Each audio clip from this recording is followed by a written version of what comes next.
What's up, David? They have provided us with the voices of our favorite characters, whether if they're laughing maniacally, screaming their heads off, or delivering iconic phrases. I am Optimus Prime. It's a me, Mario. Scooby-Dooby-Doo. Their performances have been and will continue to be admired by many people. To those in this industry, both appreciated and underappreciated, voice actors, we salute you.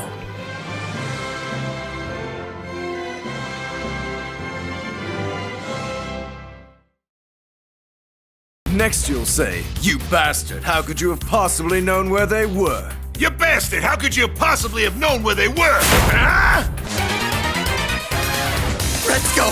Did you have a baby yesterday morning? Like heartless and nobodies, they fit together. No one's being controlled! We simply share the same desire. Your destruction. Kids next door! Battle stations!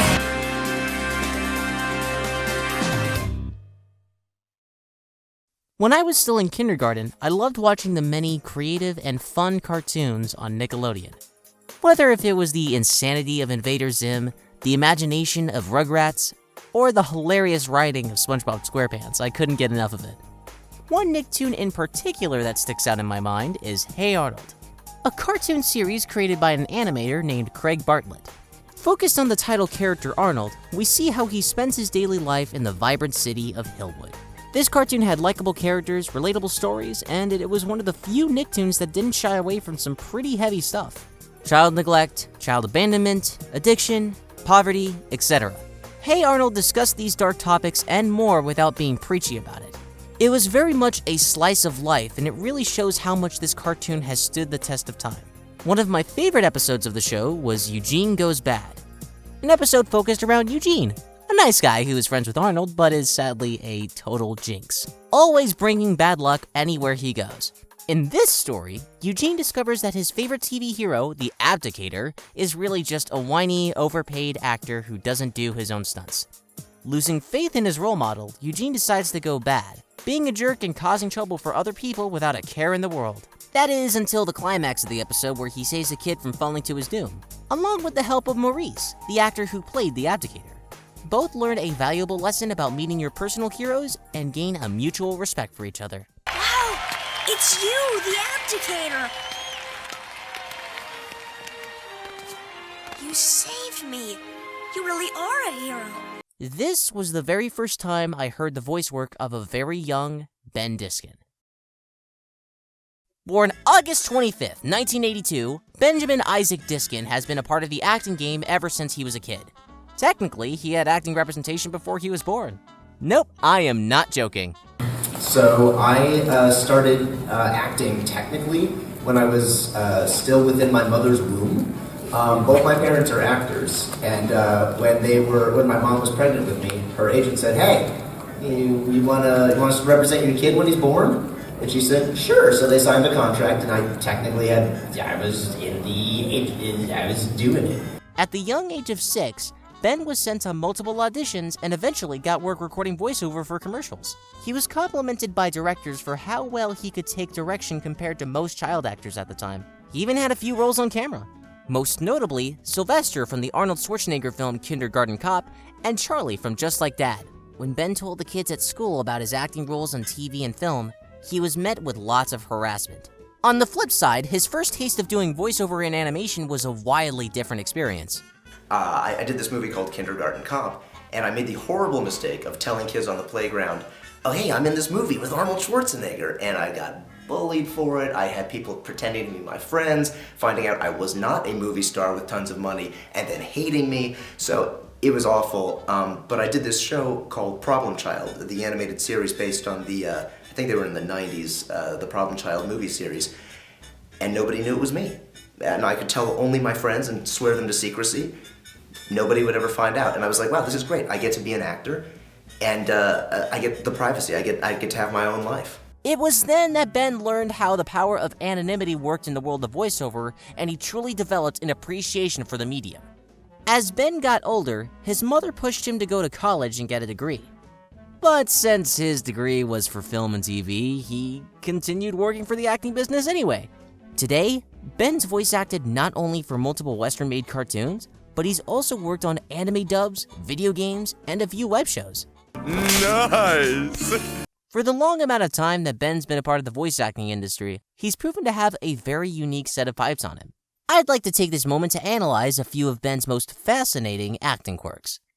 His vocal range is normally around medium-high, but there have been a few roles that have broken the mold. Ben utilizes his lower register for the dim-witted iteration of Scar from Hulk Agents of Smash. Ooh, pretty light. Scar like flashy screens. Ah! Scar punish sparkly light.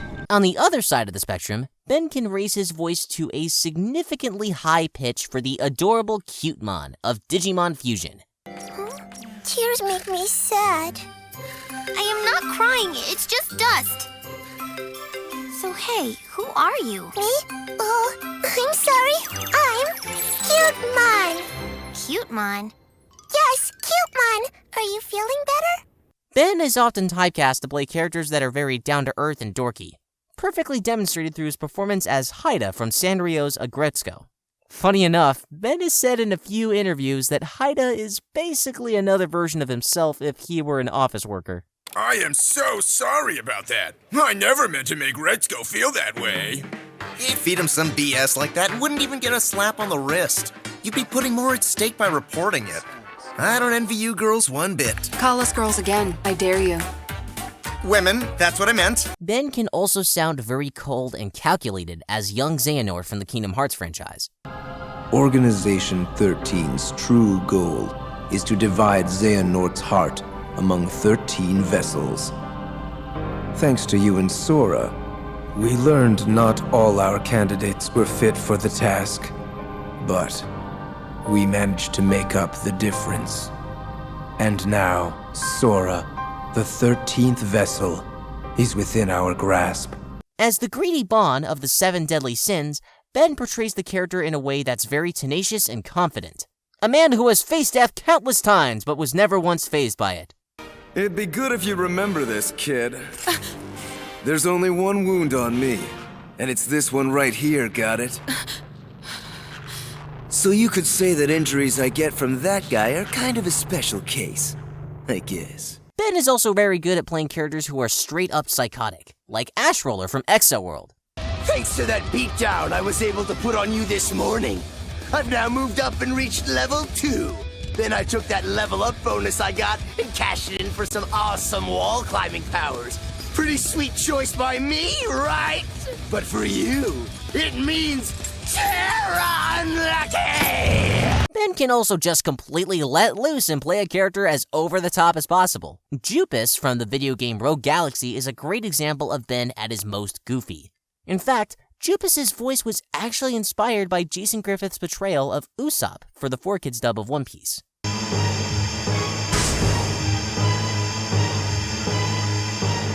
I won't go easy on you! We're talking 1,000,000 volts of pure power! Here we go, Johnny! Hold on. You're making me laugh, Nami! These are just a few of many skills that Ben Diskin has under his belt. Well, don't be sad. I slacked off a little this time, too, so I only got a 95. Oh, well, it's just a test.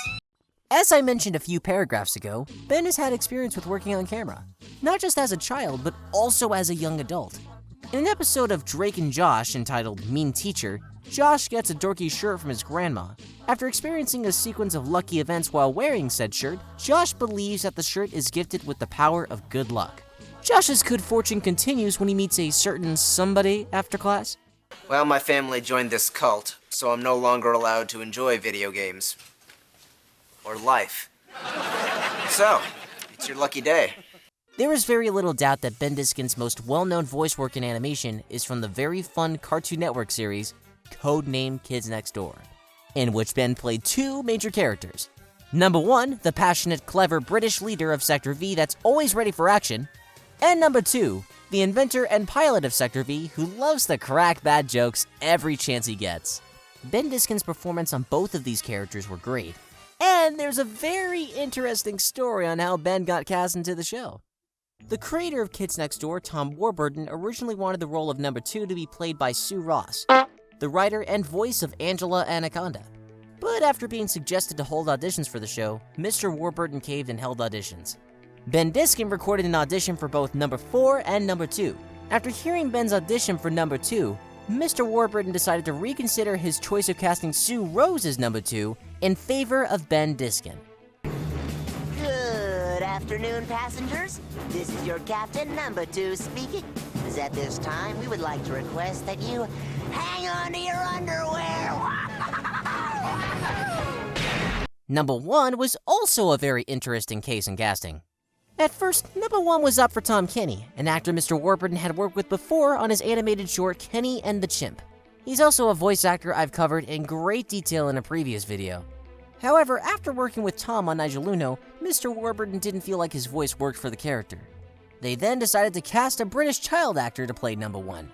But unfortunately, puberty struck and the kid's voice got lower, so they had to recast him once again. This time holding auditions for the role between D. Bradley Baker and Ben Diskin. In case it wasn't obvious already, Ben got cast and played the diligent leader of Sector V, Number 1. Have you arrived to abscond with my birthday cake like you do every year? Precisely. It's better than watching you spoiled snobs eat it by yourselves. So let's do this the easy way. Hand over the cake, and we'll be on our way. When it comes to my favorite roles of Benjamin Diskin, there are two distinct characters of his that really stand out from the rest. These characters tested his unique talents as an actor and are very fun to listen to. If someone were to ask me why I think Ben Diskin is a great voice actor, these two roles are the first to come to my mind. Those two roles are Venom from The Spectacular Spider-Man and Joseph Joestar from JoJo's Bizarre Adventure. Now, I'll admit that I'm the most biased Spider-Man fan on the planet. If your product is in any way related to my favorite webhead, I'll either passionately praise it or passionately criticize it. Spectacular Spider-Man was a great series that had a very fascinating take on the world and characters from the comics. Despite the show sadly being canceled, Spectacular Spider-Man is still celebrated by fans all these years later. One of the best aspects of this show was the character Eddie Brock, played by Ben Diskin. Eddie Brock's a freshman. College freshman, little man. But I'm guessing you're missing me at Midtown High, huh? No one to keep Flash Thompson off your back? Stole your shoes again, huh? Much like Peter Parker, Eddie lost his parents at a young age. As they grew older, they were like brothers to each other. Eddie himself was a chill dude who always looked out for the best in his friends. But when Peter became a freelance photographer for the Daily Bugle, things became a bit more complicated. Eddie grows frustrated with Peter for taking pictures of Dr. Connor's lizard incident and the theft of the symbiote. Which is ironic because even though Peter was taking pictures of the events to make some money, he was helping to fix the problem as Spider-Man. But hey, gotta keep your secret identities. From that point, Eddie began to resent Peter, seeing him as a scumbag who only looks out for himself. You do what gets you ahead, even if it hurts the people you claim are your friends. What you need is a taste of your own medicine. Have something you care about taken away. Trouble is, I'm not sure you actually care about anything. Eventually, Eddie loses his job because of the missing symbiote and hits rock bottom. But the straw that broke the camel's back was when Spidey returned the symbiote to the lab, only to destroy it. Eddie felt like he was screwed over once again, and felt a great bitterness towards Spider-Man. Shockingly, the symbiote survives being frozen, and bonds with Eddie Brock, enhancing his negative feelings of anger and resentment into pure hatred. Becoming the physical embodiment of a toxic person, Eddie Brock became the monstrous foe of Spider-Man, Venom. From now on, we're poison to Peter Parker and Spider-Man. We're Venom! Ben Diskin gives a lot of credit to the show's fantastic writing for helping him know the exact way to perform the character and the exact way to read a line. When voicing Eddie Brock, Ben plays him like a guy who means well, but has some serious mental issues. He never overplayed Eddie's toxic side either. It was performed in a way that was very human and natural. As the episodes go on, you start seeing little teeny tiny hints that something isn't right with Eddie. Like in the Lizard episode, he's the one who goes, you know what you need? You need some bait. I'll be your bait. But first you need to get him here. With lizard bait. Don't even think about My choice. Try to stop me. That's like something that somebody who's kind of like messed up would do. I mean, most people would be like, yeah, I'll help, but let me call the police. Like, I just want to get the hell out of here. This is dangerous. Yeah. So you see like little tiny things, and then it becomes more and more where you're watching him judging everything about Peter, and then you realize the symbiote, when it tells him who Peter Parker is, it's not giving him all the information. So there's like a lot of... They made the characters complicated by stretching everything out over the course of all these different episodes to really build and make them all feel really important and unique. Then we have Eddie's alter ego, Venom. Unlike recording for Eddie, Venom was much more vicious, angry, and beastly sounding. It was also a character that Ben had to record multiple times in a session. First, he would record as Eddie under the influence of the symbiote. Next, he would come in and dub over his lines with a more ferocious sounding voice. Thanks to Ben's experience with working on his first anime at the time, Blood Plus, dubbing was something he was already very adept at. That being said, playing Venom could be vocally taxing for Ben in some episodes, such as how in the episode Nature vs. Nurture, Venom gets his mouth webbed up. His stomach forms a mouth, and then his stomach mouth speaks. But after ripping off the web covering his face mouth, Venom speaks from both his mouth and stomach mouth simultaneously. During the recording session for this episode, Ben had to record Venom in 4 different ways. 2 takes as Eddie under the symbiote's influence, 1 take as the more ferocious Venom, and a much more raspy voice for Venom's stomach. Sessions like this one took over 5 hours to do, which wrecked Ben's voice so much that he couldn't talk for a week. That's Spidey. He can whip it out. But he can't take it. When we meet Eddie Brock again in Season 2, he acts like a total sociopath, giving the character a much more creepy tone that Ben just nails. You were right behind me when that monster grabbed me. I was afraid you were. Why don't we catch up over coffee? Just the 2 of us. No! I mean, Gwen and I promised to meet Harry and Liz at the Silver Spoon. Like now.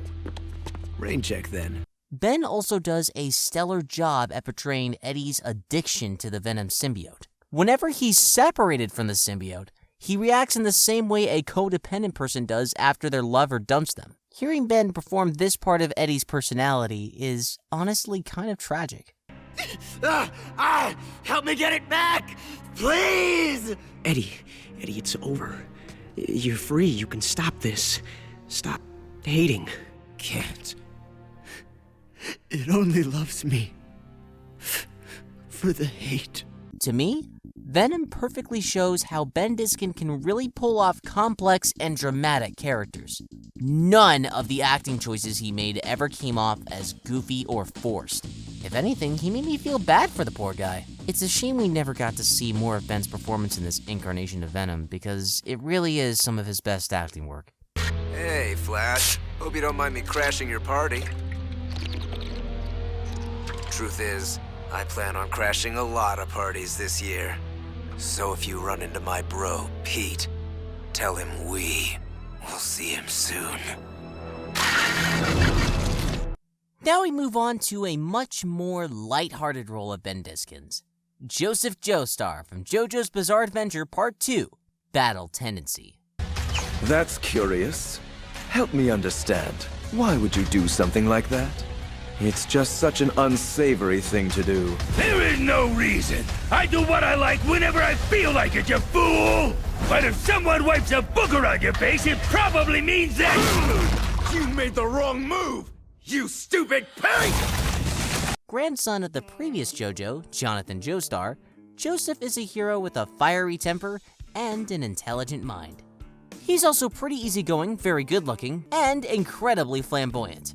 Joseph is clever enough to analyze his current predicament and come up with a scheme to outwit his opponent, usually in the most unpredictable and ridiculous way possible, which made the character all the more likable. Ben Diskin really brings out Joseph's clever brain and brash personality. You can really tell that Ben's having a blast playing JoJo, especially for the goofier scenes. All I've got under my skirt is more tequila, big boy. Is it all right to bring that through too? You could also say that Ben's voice for Joseph is a grown-up version of Nigel Uno. Ben certainly thinks so. When you were doing your Joseph Joestar, did you ever channel your inner Nigel Uno? I think the whole thing is basically Nigel Uno. Just like, okay, this time I won't pitch my voice up at all. I'm gonna make it deeper. Oh, come off it! We know you're wearing a bra, and we're gonna put a stop to it if it's the last thing we do. Oh, I get it. You're one of those strong silent types, right? Ever thought about modeling? You've got a nice look there. Come on, let's see what you got. Give me a smile. I know you can do it. Show me some vulnerability. Work with me here. Make some love to the camera. Ready, set, give me happy. Now be silly. Show us those pearly whites. Not only is Joseph Ben's most fun role to listen to, but it is also his most versatile. Throughout the entirety of Battle Tendency, Ben goes full-on ham with total commitment. He can pull off sounding confident and in control when he outsmarts a foe. Next thing you'll say is, how could he possibly be alive with that hole in his head? Am I right? He can act very sincere when giving respect to a powerful warrior. I fought against him, so I understand. You see, he gave all he had, and even threw away his pride because he felt a duty to get the stone for his allies. Most special of all, Ben can shift his mood on a dime for dramatic turns or comedic twists. Look at his legs, Smokey. I basically blew them to smithereens, and they still haven't fully healed yet. That's our ticket there. What do his legs have to do with your weapon? My legs are in great shape. So what are you gonna do then? Run as fast as I can! Make way! Move! Joseph Joestar is loved by many fans for his wacky personality, sharp wit, and contagious enthusiasm. Ben sold all of those aspects of the character to me, while still giving his own unique interpretation. Joseph Joestar is easily Ben Diskin's most bizarre voice performance, but that's also what makes him one of his best. Give my best to Speedwagon and Hell! Ben Diskin is one of the most charming and likable actors you'll ever see or hear. As I'm typing this closing paragraph, Ben won an Emmy for his role as Gonzo on the 2018 reboot of Muppet Babies. I gotta tell you, that just makes me really happy for him. Ben's wicked talented as well as a total goofball behind the mic, and it's really nice to see his hard work pay off in moments like this. It also helps that Ben's a nice guy and very dorky like a lot of us. I've had the lucky pleasure of meeting Ben a few times, and he was a pretty chill dude. That and his tweets can really crack me up from time to time. Here's hoping Ben gets more praise for his voice work in the future. To Ben Diskin, you are one of the most likable, silly, and admirable voice actors I've had the pleasure of listening to over the years. Researching your story was also very fun for me personally. Learning about where you started as a child actor to where you are now was really fascinating. You got to voice your favorite comic book character, and most recently you won an Emmy for a beloved preschool show you worked on. That's pretty freaking cool if you ask me. Whether if you're screaming your guts out or acting like a clown, you always give it your all. May you continue to prosper in your voice work moving forward. Have a bizarre day. Who is Ben Diskin? That is. It's probably some...